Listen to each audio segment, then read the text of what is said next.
India's Ministry of Defense has purchased 300 R-37M missiles from Russia. This deal is approximately against $1.2 billion. What is the purpose of making this deal?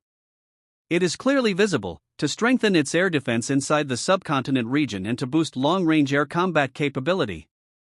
Before this, you know that 1 year has passed since an air war happened between Pakistan and India in this same month, meaning in May 2025, in which at least 7 Indian aircraft were shot down. There were 4 Rafales, 1 Su-30, 1 MiG-29, 1 Mirage 2000, and 1 mail drone included.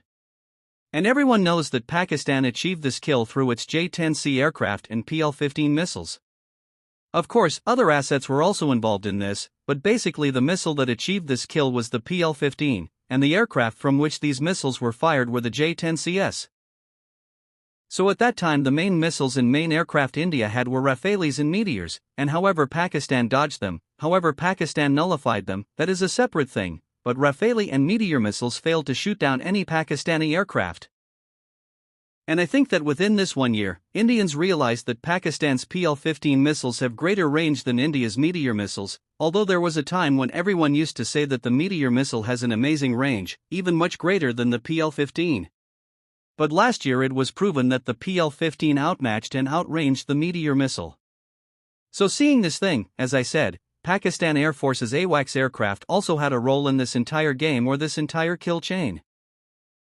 In fact, a very major role.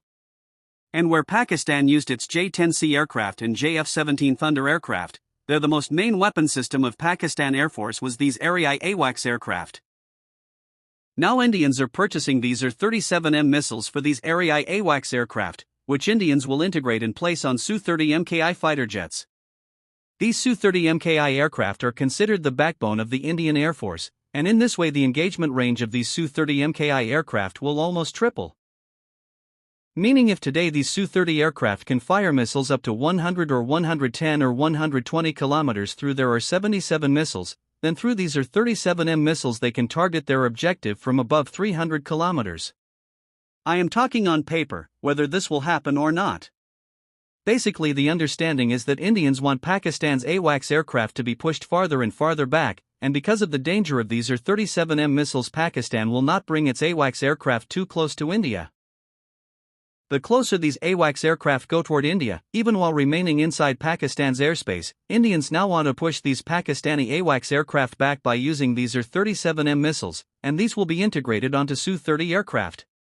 So this is a major improvement, you can say, coming into this region in beyond visual range combat. And through this missile, whose range is said to be 350 to 400 kilometers and whose speed is near Mach 6, its warhead is also quite large, around nearly 60 kilograms. So you can say that this is considered the world's longest-range air-to-air missile. And America's AIM-174, which it has integrated on its F/A-18 aircraft, and China's PL-17 missile, which China has.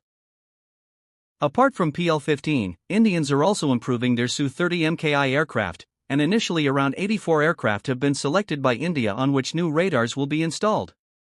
These radars have been made inside India and this will be an AESA radar, which will increase the capabilities of the Su-30 aircraft. At this time the Su-30 aircraft of India have passive electronically scanned radars. Apart from this, new electronic warfare pods can be installed on these Su-30 aircraft, and it is being heard that Indians are also interested in the new variant of the R-77 missile, the R-37M, which Russia recently introduced, and they want to purchase this missile as well so that the overall performance of the Su-30 aircraft can be improved. Anyway, this R-37M missile, whose range is said to be 350 to 400 kilometers, will not be a very big danger for fighter jet-sized aircraft, but for AWACS aircraft, transport aircraft, and aerial refueling tankers it can create danger. Anyway, India has purchased its own thing, and their objective is only this: to keep Pakistan's AWACS aircraft away from the border. But what strategy Pakistan Air Force prepares against this is a separate matter. And this cat-and-mouse game, as I always tell you, this cat-and-mouse game continues forever. You make something, your adversary finds a counter to it. Your adversary makes something, you find a counter to it. Technology will keep advancing and this cat-and-mouse game will continue. Originally inside Russia, the Su-30M missile can basically be installed on MiG-31 aircraft. Su-30 is also a heavyweight fighter jet and can carry such missiles. But such a missile also has a disadvantage, and that is that this is a large missile, and if you carry 2 or 4 of these missiles on an aircraft, then they will greatly increase the drag of the aircraft. If drag increases, then the flight performance of the aircraft will also reduce, or you can say it becomes affected. On one side the missile range is very high, and on the other side the aircraft performance decreases. So this trade-off you have to make in one flight or another sortie. Apart from this, recently India has also placed an order for 10 more battalions of the S-400 air defense system. Advanced talks are also ongoing between India and Russia regarding the Su-57. And Russia even says that you can take all the source codes of the Su-57 from us. Let's see how India takes this Russian offer. Now the existing Su-30MKI aircraft has a radar installed in it which, compared to the MiG-31 radar, is somewhat weaker, and because of this you can say that it will not fully exploit the range of this missile. But still the R-37M is a missile with very good range, and if not 400 kilometers or 350 kilometers, then it can strike up to 300 kilometers. Then of course its effective range comes into discussion, but the effective range of such a long-range missile will also be quite high. But as I told you, India is going to install a new domestically made advanced radar inside its Su-30MKI aircraft, and inside its S-400 air defense system the 40N6 missile that is used also has a range said to be around 400 kilometers. So now a race of longer-range missiles has started. Earlier India purchased the R-37 missile in beyond visual range combat. Pakistan Air Force purchased AIM-120 AMRAAM missiles from America. Then India purchased the Meteor missile. Pakistan Air Force purchased the PL-15 missile. Now Indians have purchased the R-37M missile. So I think after this Pakistan will purchase the PL-17 missile. By the way, Indians are also developing the Astra missile inside their country. A second variant of the Astra missile is also coming, and it is being heard that work is also going on over a third variant.